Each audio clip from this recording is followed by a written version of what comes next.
Hi all, Chris and Jeremy here from SSW TV, and today we're here with Ilija, Pluralsight author, Azure MVP, and today we're going to be talking about all things .NET and IoT. So how are you going, Ilija? Really nice, thank you, and thanks for having me on the show. It's our pleasure. Now, what is your current view on IoT and .NET?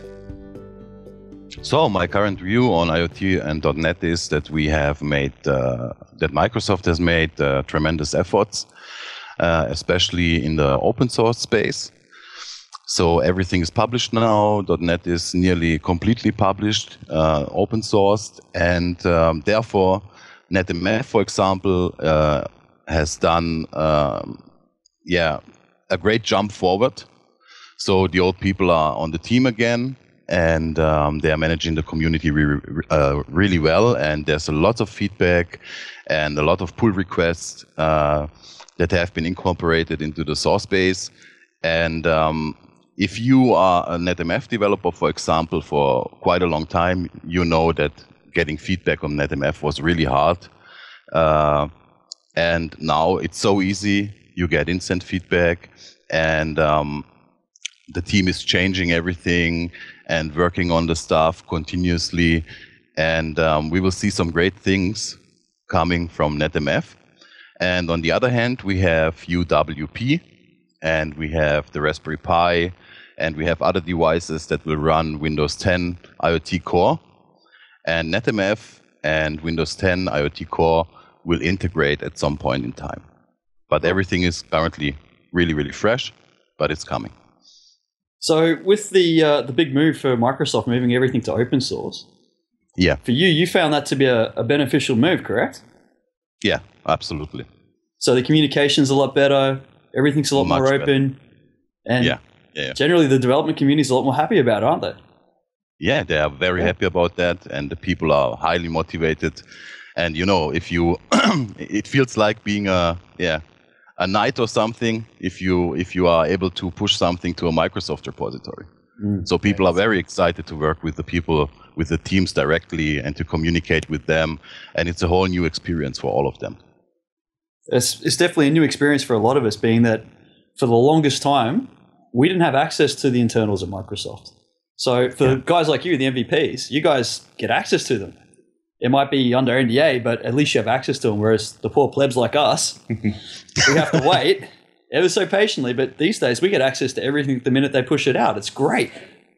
Yeah, and this is a whole new level also of discussions between MVPs and developers, because developers are much more informed. So if they take care of that, if they follow the GitHub repositories, for example, so you can add a watch list, or you can add the repositories to a watch list on GitHub. Many people don't do that, and you can follow the changes. So everything that happens on a repository, you can read about that, you can see the issues, you can see the pull requests, you can see everything, literally anything, and you can follow up without any problems. You don't have to ask anybody. So now that we've seen the .NET MF community come back to life, how do you think that's going to play with the Windows Universal Platform? Oh, it will play very well with the Windows Universal Platform. And there's a project currently. It's called Lilum. And this is where the guys from the NET MF team are talking about the integration into the Universal Platform. And they are talking about things like AOT, and it's ahead of time compilation. This means that you compile your source code natively on your local machine, and then it will be pushed to the IoT device. So so basically cross compilation. So you're compiling on, say, an x86 machine for an ARM device. Yes. So native compilation. Yeah. But it's ahead of time because you compile it and you have the native executable instead of going through JIT and all this other stuff. And you move it to your device, and there it is, and it runs. And they are building on top of the .NET Core CLR, and they like to combine both of them so that you can access practically NET MF on a Raspberry Pi, for example, using UWP. Cool. But it's in a really fresh state, so it's a proof of concept, but it's a really cool vision. So if you were the head of Microsoft IoT's new movement, What would you like to see them change? Yeah, I would like to see them change. So moving a little bit away from only business customers to everyday developers. So I want to see also some packages, for example, on Azure that are more affordable for developers in general, so that they don't think they kill themselves if they use different Azure services together, because you know how the community is, and sometimes people just spread stuff like, oh, Azure is way too costly, and I don't know what else. So to give them a little bit of security and to combine the most important services, to get them together into one package, and to explain this package a little bit more in detail and more in depth, especially regarding IoT and how to use it. And you have to see that that way that, for example, embedded developers are not UI developers, and they are not web developers. And so people are asking lots of questions like, how can I send data from my device to the cloud? What is the best possible way? How do I implement that? Do I use Web API? And sometimes they don't even know about Web API. They know that there's service bus, for example, and they like to send stuff out to the service bus, but they don't know how to do it. And some devices don't support HTTPS and all this other stuff. So I would create a vision of a package for IoT developers that helps them save money. At the same time, it helps them to develop great applications using Windows 10 IoT Core, and they get the knowledge they need to combine all the necessary Azure services, the backend services, in the best possible way. So this would be a nice vision for me. So a couple of core things in there. So obviously we have Azure as a backend. Yeah. So we really need to refine that developer story, particularly for embedded devices in that Azure space. Yes. Security, there's a big one. Yeah. That's a bit of a showstopper at the moment, isn't it? Yeah, absolutely. And it's everywhere. So we have everything from hijacked cars. Yeah. You have seen that. It is really scary. So the YouTube video is showing how two hackers are driving a Jeep, literally. They are taking over the vehicle, and they run it from the street, on the street live. And there's a person who has attended the test, and he said, okay, you can do whatever you want, but please don't kill me. And at the end of the story is that they have taken over all the systems. They were regulating the volume, for example, or the fan in the car and the steering wheel, everything. So they have taken everything over. And the next thing is, which is related to security, is privacy. So what will happen with our data in the future? Where is all this data going? And if you think about companies, okay, that's another case. But think about the average consumer. Are we getting more trackable? Of course, and it's particularly it's a big question given that Azure as a platform is in multiple countries, multiple jurisdictions. Yes, and that in its own right is something to be a little bit worried about, particularly when we start talking about medical devices. So, for example, we're based in Australia. We have our own set of compliance laws around medical. That it's a big space in IoT. So, what happens if we decide that we want to send medical data offshore to Singapore, where it's a little bit cheaper to host? Suddenly, that becomes a big issue for us. Not only security, but also privacy. Yeah. I'm sure it's the same in Europe and everywhere else in the world. Yeah. People are very concerned about that, and I have to say that unluckily.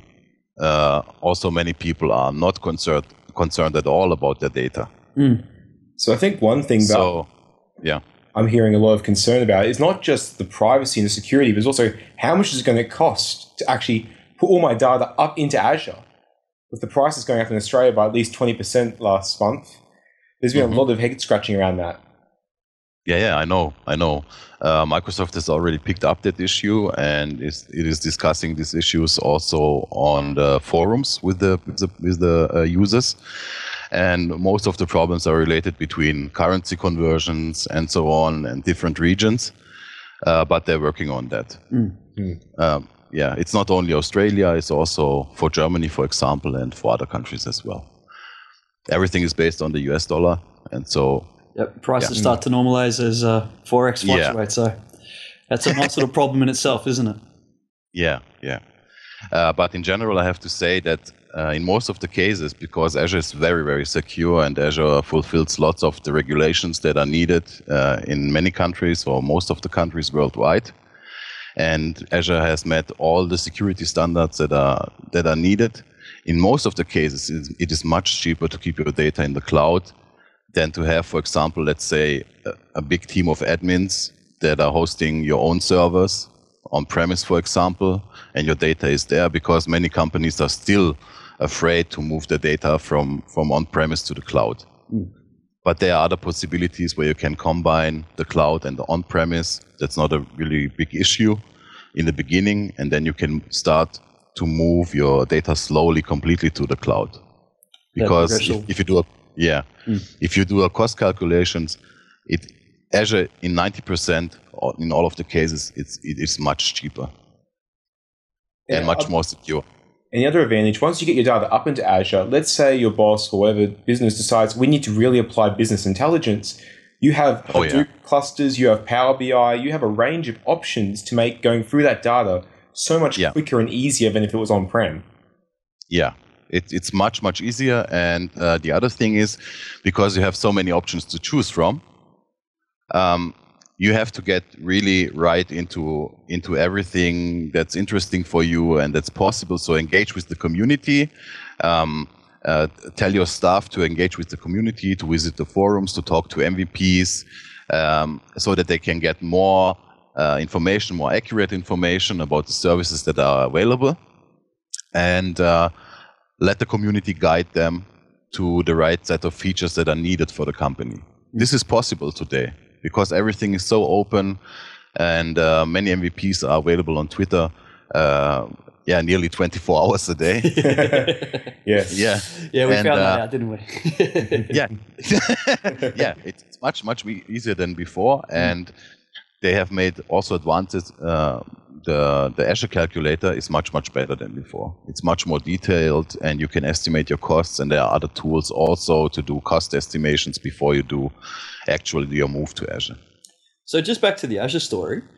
So in the IoT space, when we start talking about the backend as a service style of things, what today, and we're talking August release of Azure, what is going to be the best way to provide a backend service for an IoT device? The best way to provide a backend service for an IoT device is a combination of two services. The first service is Azure Service Bus and Event Hubs. Yep. Okay. And the next one is Web API. Yes. So everywhere where you don't have the possibility to load a library for Azure Service Bus, which is nearly impossible now that Node is supported, and .NET and many other languages like Java, for example, as well. You have Web API, and you can use Web API as a kind of request gateway to Azure Service Bus. Yes, I agree completely. That's actually how I'm managing my own big IoT deployment with that same kind of setup. So mobile services isn't an option at this point in time? It is an option, yes, but it's you have to see it in a broader range because you have a mobile app if you use mobile services. You don't use mobile services currently, and I'm talking only about mobile services now, not about app services or API apps or something like that. So you write your mobile app, you have authentication and everything else. So if you combine that with the device that you have on-premise somewhere or devices that people carry around, it is a possibility, and it is an alternative, because basically you have Web API on a mobile service as well, if you want that. So you can choose to use .NET or JavaScript as a backend or Node, and you can use that as well as your API. You can access that using access keys and using different headers that you have to supply when you do your request from your device. And that's it. You can do that as well, and you can send out notifications and everything else to users, and that's a big advantage. Cool. So let's just move along for a second. So let's move off the Azure side of things, and let's start talking about NET MF and the lovely little other toys that we can get our hands on. So for me, I'm a gadget geek. I love having physical things in my hands. So I know that you love playing with toys as well. So why don't you tell us what toys you're playing with at the moment in the IoT space? Okay. In the moment, of course, I'm playing with the Raspberry Pi. Everything related to Windows 10 IoT Core. And I have some other really nice devices. For example, let me pull that out of the board. So why are you pulling this out? Just to show you here. This is an oxygen board. Yes. It's running NET MF, you see. And on top of that is a Bluetooth chip from BlueGiga, a BLE chip. Yep. And it's connected via the serial port to this board. And this is a very nice NET MF board. And then, of course, I'm running all things that are related to .NET Gadgeteer. So you can get all this stuff at ghiElectronics.com. And I want to mention also that this community from GHI is really, really great. So you don't have to buy products. You are not meant to do that if you want to participate in the community. Mm. And many people are there. For example, Pete Brown from Microsoft also. And they are discussing lots of stuff, and they are doing really, really great projects. And this is what I'm using. And I'm using also Intel Galileo, which is not NetMF related currently. But yeah, the main stuff I'm using is .NET Gadgeteer related and Windows 10 IoT Core on Raspberry Pi 2. So that's really interesting using the Galileo, because in Australia, we don't really have many Galileos floating around. So most of the guys over here are just pure Pi 2 if they're doing Windows IoT. Mm. Yeah. So what do you feel the difference between a Galileo and a Pi 2 is, and which is the better bet? Yeah, I think the Pi 2 is a better bet because you see that Windows 10 IoT Core will not run, never ever run on a Galileo.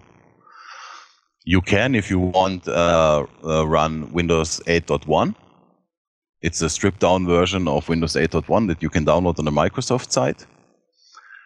And let's say if you're a huge Arduino fan, you can use your Linux stuff. There's still Linux distributions out there for the Intel Galileo, but recently the Galileo has not made any good news or special things. I think it has been abandoned a little bit by Intel, and it's highly complicated, for example, to create these Yocto images. I don't know if you have tried that, ever tried that to create It's lots really of, hard. Lots of sed and awk trying to get things to compile. So, oh my god! So I have suggested to Intel to create something like an online service where you can compile your images in the cloud. But there was no feedback so far. I think this would be a great idea in general to have something like that, because you need a lot of power to compile this stuff. So yeah, very, very long compile times if you're trying to compile on device. Oh yeah. So, and this is why I have not recently used so much the Galileo. I have worked with the Edison as well, but I have destroyed my Edison. So by How does one destroy Edison? Some soldering. It's really hard to solder anything or pins to the Edison, and there are lots of pins. Oh yeah. Yep. So connected to the breadboard, it's much better if you go to a supplier who has some boards that you can put on top of the Edison and to use these breakout boards. So that's my tip. So before you had the... Oh, sorry. Yeah, no problem. Oh, before you had the Oxygen with the Bluetooth module, with the latest Windows IoT release, Bluetooth got supported. Have you tried making a Pi talk directly to that Bluetooth module? Yes, I have done that successfully also. And I have bought a little, I can show you a little Bluetooth dongle. Yes. This one.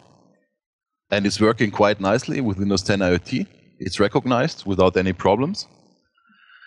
And before that, I have tried because I have here this Blue Giga development kit. And I have connected that via serial directly to the Pi using a Teensy as a USB to serial bridge. Good idea. It's working really nicely, and there's a little piece of source code out there for the Teensy that is just pushing data back and forth between the serial port, between the UART port, and USB. So it's very, very simple.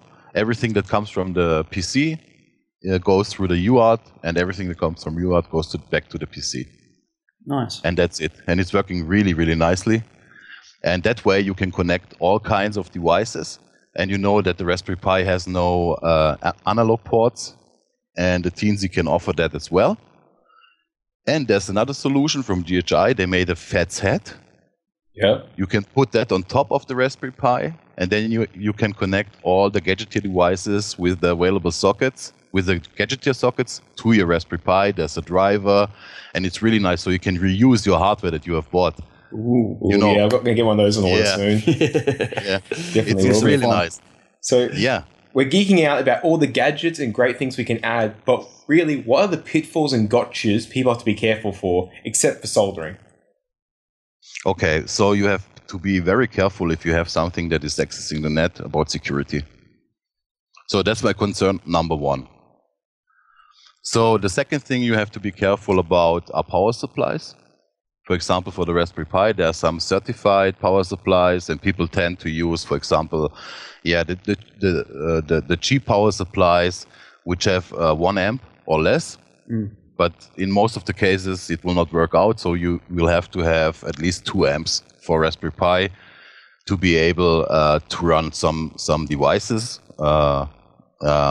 like to connect many USB gadgets to the Pi, or for example, if you have a display and so on. So if you have a display, maybe it's better to have an external power supply for the display as well. And the next thing is, if you are doing Windows 10 IoT Core, be sure that you have, let's say, an HDMI switch, or you have an HDMI adapter for your monitor, or at least you have some kind of display for your Raspberry Pi. And the next thing is, don't fall into that buying loop. Yeah. So try to buy your Raspberry Pi. Try to learn about your Raspberry Pi or your other favorite board, whatever it is, and then start in little steps, in baby steps. Really do the blinking example at first, then try some network communications, try to visualize the data. And when you have done that, when you have exhausted all the possibilities that you have currently, then start to buy chips like the 555 timer, for example, and learn about those chips. Try to soldier something on your own so that you can be independent from vendors if you want to create something on your own and the parts are not available, for example. And what you can do also is, I can show you something. This is a really cheap detector, and when you move, it will turn on the lights. Yes. And this is a motion sensor here and a light sensor. And often this kind of stuff is really, really cheap, and you can buy it and you can open it and take out all the components you need if you don't get them on the market. Yes. So that's another thing to do. So you can reuse lots of your hardware that you have at home, or for example, if you need electronic components, I suggest open your old TV, open your old stereo, rip everything out that's available, and that way you can save some money. So my favorite part I'm recommending people do get if they want to buy something is the SparkFun Weather Shield, because it's one sensor board with multiple. Yes, it's on the Microsoft example with multiple sensors, but it takes multiple, so you can talk to it serial communication or I2C. So when people come to me and they go, cool, you've done I2C, now make that work with serial. Go away and do multiple modes and learn all the different ways to get the same data out of the board. Yeah. And it's an interesting challenging watching people move between the different ways in the extension SDK. Yeah, it's not that easy. and it's not that easy to understand all of these protocols and how they work, especially if you're new and if you are trying to visualize, for example, I don't know, serial communications. Yeah. And if you don't have an oscilloscope or something else because they are really pricey, there are alternatives like Salea, for example, where you have these little cheap tools and you can visualize the communication, you can analyze the kind of protocol that is there, you can see the spikes and everything else. That's quite important. The most important thing, I think, is if you are only if you are only fixing on or if you only concentrate on development and not also on electronics, it will be I say a really short career in IoT. Mm-hmm. Yes. So yeah, because you will have to know about how things work, how some certain kinds of chips work, or at least you will have to know how to calculate values for resistors, for example. So I can say check out everything that you can about the basics of electronics and learn that as well. Mm. So are there some great resources you could recommend for developers looking to learn this? Yes. I can recommend a lot of resources. First of all, is your search the search engine you use, and if you type in electronics basics and so on, you will find a lot of resources. But a really great resource is the Maker site. Yep, Make Magazine. Yep. Yeah, it's a Make sign. Yep. And this is a really, really great site to use. And then the next site is Adafruit. They have tons of tutorials. They explain everything very, very well, and it's super clean. And you don't even have to buy any kind of books to learn that. And that's really interesting. So you can ask questions on the community, or you can go, for example, also to the Raspberry Pi forums, online MSDN forums, and ask your questions over there. So people are very, very friendly, and they will explain anything you need, and they will give you other resources as well. So it's not like Stack Overflow, where you have to be afraid to be killed if you pose a question. Closed this off topic. I'm sorry. Moving on. Yeah. So there are many, many nice websites out there and blog posts. You will find a lot of help out there on the net. But I will put the resources in my blog post. Again? So are there other MVPs in the Microsoft space like yourself who people can bounce things off, perhaps on Twitter or via blogs? Yeah, there are many, many people out there. But especially, I have two people I have communicated a lot in the last few weeks. One of them is Paolo Partieno. He's an MVP for embedded devices and for Azure. He has a great bunch of knowledge about Azure Service Bus and everything related to protocols you can use in the IoT space. And he has more than 10 years of experience in the embedded field. So he's a very, very super competent partner for any kind of questions regarding protocols, processors, platforms, boards, and so on. And the other guy is Trevor Sullivan. He's a PowerShell MVP, and you can find him on Twitter as well. He's super competent when it comes to PowerShell and scripting, and especially now currently there's a huge topic on Azure, which is ARM, Azure Resource Manager.